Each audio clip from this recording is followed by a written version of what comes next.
What's interesting about the United States being a union is that different states are known for different things. Tennessee is known for inbreeding, Florida is known for crazy people, Hawaii is known for Hawaiian stuff, Alabama is known for inbreeding, Wisconsin is known for cheese, West Virginia is known for inbreeding, and Oklahoma is known for inbreeding. But Ohio is known for its urban legends. Just east of the city of Lancaster lies one of her greatest of such legends. It is a 19th century mansion that for over 100 years has stood as a reminder of all that is mysterious. Generations of locals have been drawn towards and feared it in equal measure, believing it contained undead slave owners, booby-trapped secret chambers, and demonic curses.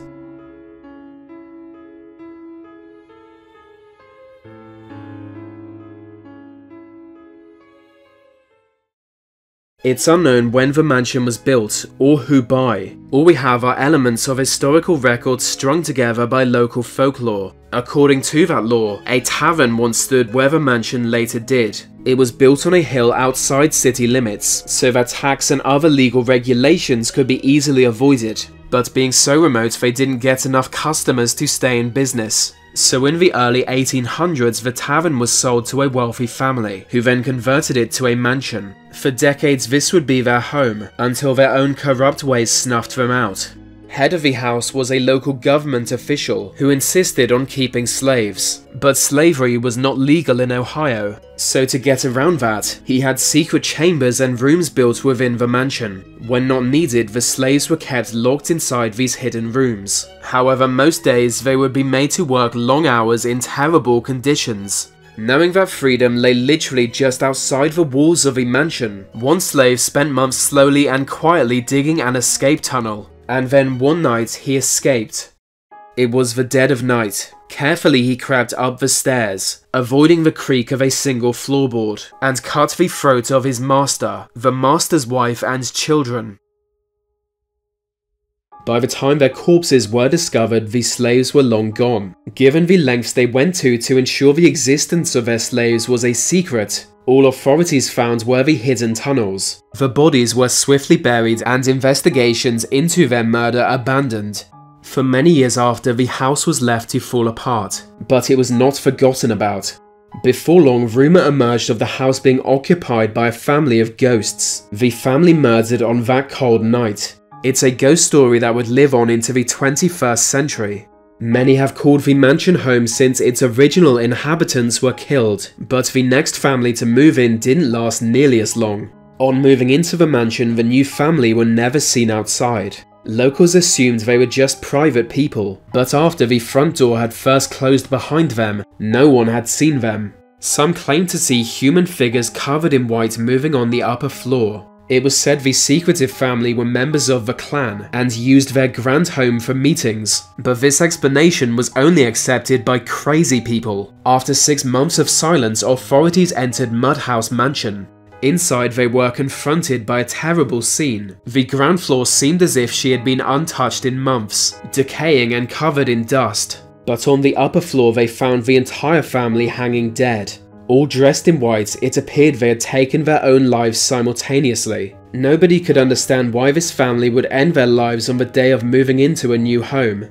The truth is, nobody wanted to find out. Parents forbade their children from going near the mansion, fearing that anyone to spend the night there will be driven to commit suicide. It all fed into the original story, that the ghostly slave owners never passed on to the next life. They instead haunt Mudhouse Mansion, causing the death of anyone who tries to move into their home. The legend alone was enough to deter most from even dreaming of entering it. Since it first emerged, countless passers-by have claimed to see pale figures moving slowly on the upper floor. It's not unknown for people in surrounding areas to make the same claim today. In 1930, the mansion came into the ownership of the Mast family, who have held it ever since. They chose not to regularly occupy it, instead leaving the building to simply fall apart. Perhaps they knew what evil lay inside it. They had a strict anti-trespassing policy, but due to the mansion's remoteness, there was little they could do to stop it.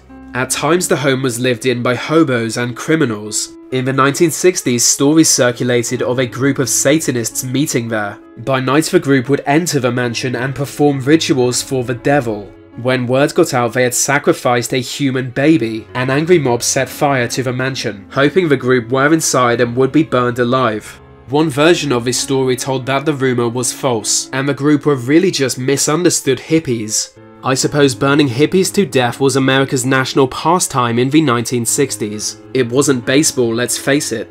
Over time, Mudhouse Mansion became known as a popular destination for urban explorers, being an abandoned Victorian-era mansion and a site of interest for paranormal investigators. Local teenagers would challenge each other to spend a night in the mansion, knowing the legend foretold the death of anyone who did.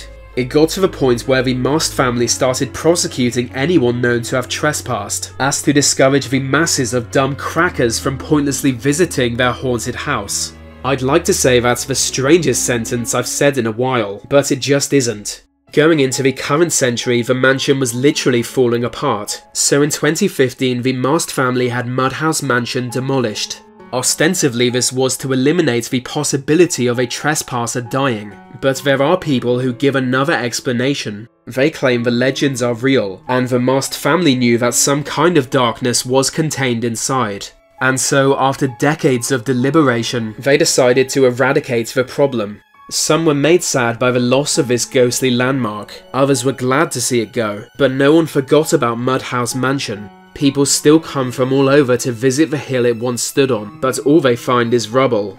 There are so many legends about the mansion that this video could be hours long. One of the strangest tells that it was the childhood home of Bloody Mary, the murderous ghost who appears before those who repeat her name 3 times. But like almost every other detail of the mansion's history, it is little more than rumour and speculation.